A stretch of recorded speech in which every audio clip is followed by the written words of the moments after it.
மணி தங்கத்துக்கிட்ட வந்து காலையில ட்ரிகர் ஆகி அப்படி பேசிட்டேன்னு சாரி கேட்டு நம்ம பழைய மாதிரி கப்பல்ஸாவே இருக்கலாம்னு சொன்னா, இல்ல இனி நம்ம கப்பல்ஸா இருக்க வேணாம், முன்னாடியெல்லாம் பார்த்தாலே ஹாப்பியா இருப்போம், இப்பெல்லாம் பார்த்தா சிரிக்கிறது கூட இல்லடா, இதனால உன்னோட கிரிக்கெட்டும் அஃபெக்ட் ஆகுது, ஏய் இதை நம்ம பேசி சால்வ் பண்ணிடலாம், இது ஒரு சின்ன சண்டை தாண்டி, சரி இப்ப இந்த பிரச்சனைனால தான் என்னோட கேம் அஃபெக்ட் ஆகுதுன்ற, அப்படி இல்லைன்னு உனக்கு ப்ரூவ் பண்ணிட்டா போதும்ல, நான் உனக்கு ப்ரூவ் பண்றேன், நீ இதுக்கு மேல எதுவும் பேச வேணாம்னு சொல்லிட்டு போறான். இங்க தியோவும் என் ஆளு செஞ்சுரி எல்லாம் அடிச்சிருக்கான்னு பெருமைப்பட்டாலும் அவளால மேட்ச் ஆட முடியலன்னு ரொம்ப வருத்தப்படுறா. அடுத்த மேட்ச் உனக்காக ஆடி செஞ்சுரி அடிப்பேன், அப்புறம் நம்ம 2 பேரும் சேர்ந்து குத்தாட்டம் போடுறோம், அதுக்கு ஃபர்ஸ்ட் என்னோட கால் சரியாகணும்னு ட்ரில்ஸ் ஸ்டார்ட் பண்றா. அப்புறம் மறுநாள் ரங்கனும் வேலூர் ரொம்ப டஃப்பான டீம், நம்ம டாப் ஆர்டர் பேட்ஸ்மேன்ஸை இயர்லியா விக்கெட் எடுத்தாகணும்னு சொல்ல, அப்ப நம்ம ஃபர்ஸ்டே தங்கத்துக்கு பவுலிங் கொடுத்துடலாம், சரி நீ கேம் பிளான ரெடி பண்ணிட்டு வா, நான் பாய்ஸ் டீமை பார்த்துட்டு வரேன்னு நம்ம பசங்க கிட்ட வந்து அடுத்து நம்ம ஆங்கர் கூட தான் ஆட போறோம், டோர்னமெண்ட்லயே அவங்க தான் செகண்ட் பொசிஷன்ல இருக்காங்க, ஒழுங்கா பிராக்டிஸ் பண்ணுங்க, இந்த மேட்ச் நம்ம ஜெயிச்சே ஆகணும்னு சொல்றான். அப்புறம் ஜாக்கியும் மணியும் பிராக்டிஸ் பண்ணிக்கிட்டு இருக்காம ரொம்ப சோகமா இருக்க, அப்ப மாத்தையன் வந்து இன்னும் 3 மணி நேரத்துல மேட்ச் இருக்கு, இங்க என்னடா பண்ணிக்கிட்டு இருக்கீங்கன்னு மணி அனுப்பிவிட்டு, ஏன்டா உனக்கு மட்டும் தனியா சொல்லணுமான்னு கேட்டா, ஒரு 10 நிமிஷம் மச்சான் நீ போ நான் வரேன்னு சொல்ல, அவன் ரொம்ப டல்லா இருக்கதை பார்த்ததும் உடம்பு எதுவும் சரியில்லையோன்னு தொட்டு பார்த்துட்டு, சரி மச்சான் நீ சீக்கிரம் வா நான் உனக்காக வெயிட் பண்ணுவேன்னு சொல்றான்.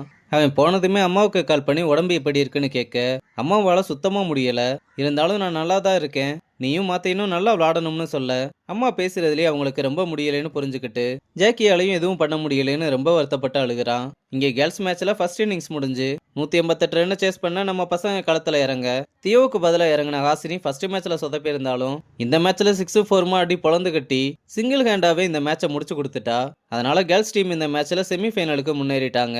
இங்கே வீராவும் வேலுக்கிட்ட குவார்டர் ஃபைனல்ஸ் வந்திருக்கோம், கொஞ்சம் கூட பயம் இல்லாம எப்படி சீனியர் கூலா இருக்கீங்கன்னு கேட்டா, டேய் நம்ம நல்லா தாண்டா ஆடிக்கிட்டு இருக்கோம், நம்மளை பார்த்து ஆப்பனன் தாண்டா பயப்படணும்னு பேசிட்டு வந்துகிட்டு இருக்கும்போது, ஆங்கர் பசங்க இதெல்லாம் ரொம்ப ஓவரா, ஃபர்ஸ்ட் மேட்ச்ல நாக் அவுட் பாக்குற நீங்களாம் அதை பேசலாமான்னு கேங்கா வந்து நம்ம பசங்க கிட்ட வம்பளுக்க, இதை பார்த்ததுமே ஜாக்கி எல்லாம் வேகமா வந்து, ஏண்டா உங்களுக்குலாம் அறிவு மயிறு இல்லையான்னு நம்ம பசங்களை திட்டுற மாதிரி திட்டி இந்த சப்பைங்களோட எல்லாம் போய் சண்டை போட்டுக்கிட்டு இருக்கீங்கன்னு ஆங்கர் டீமை அசிங்கப்படுத்திட்டு போறானுங்க.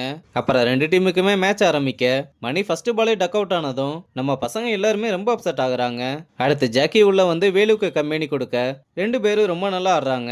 ஆனா ஆங்கர் எப்பவும் போல ஸ்லெச் பண்ணி அவங்களோட வேலையை காட்ட ஆரம்பிக்க, மாப்பிளையும் ஸ்லெச் பண்ணாம அடுங்கடான்னு கத்திக்கிட்டு இருக்கான். ஆனா அவங்க பேசினது கேட்டு ஜாக்கி ட்ரிகர் ஆகி அவுட் ஆயிட்டு போறான். இருந்தாலும் வேலு உள்ள நின்று 50 கம்ப்ளீட் பண்றான். அப்புறம் அடுத்த கொஞ்ச நேரத்திலே 74 ரன் எடுத்து அவனும் அவுட் ஆயிட்டு வெளியே போறான். அடுத்ததா மாத்தையன் உள்ள வர பாண்டாவும் அவனும் கடைசி வரையும் நின்று ஆடி 184 ரன் அடிக்கிறாங்க.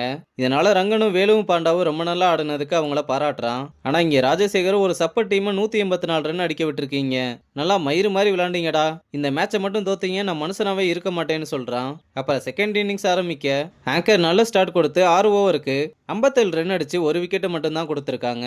ஆனா அதுக்கப்புறம் நம்ம பசங்களும் கம்பேக் கொடுத்து விக்கெட் அடுத்தடுத்து எடுக்க ஆரம்பிக்க, அப்ப கிரீஸ் உள்ள வந்து கொஞ்சம் கொஞ்சமா மேட்சை மாத்த ட்ரை பண்ணா எதுக்கு நிக்கிற பேட்ஸ்மேன் எல்லாருமே விக்கெட்டை விட்டுக்கிட்டு இருக்கானுங்க.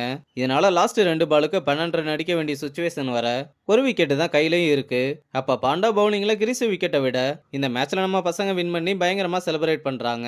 இங்க ரங்கனும் இதாண்டா நமக்கு கிடைச்ச நேரம்னு, என்ன உன் பசங்க எங்க கூட தோத்துட்டாங்கன்னு ரொம்ப காண்டுல இருக்க போல எனக்கு கிண்டல் பண்ண, ரொம்ப ஆடாத இன்னும் கேர்ள்ஸ் மேட்ச் இருக்கு, உன்னை அங்க வச்சு காலி பண்றேன்னு சொல்ல, ரங்கனும் ஓகேடா பேபின்னு அவனை கொஞ்சிட்டு அங்க இருந்து மாசம் நடந்து போறதோட இந்த எபிசோட முடிச்சிருக்காங்க.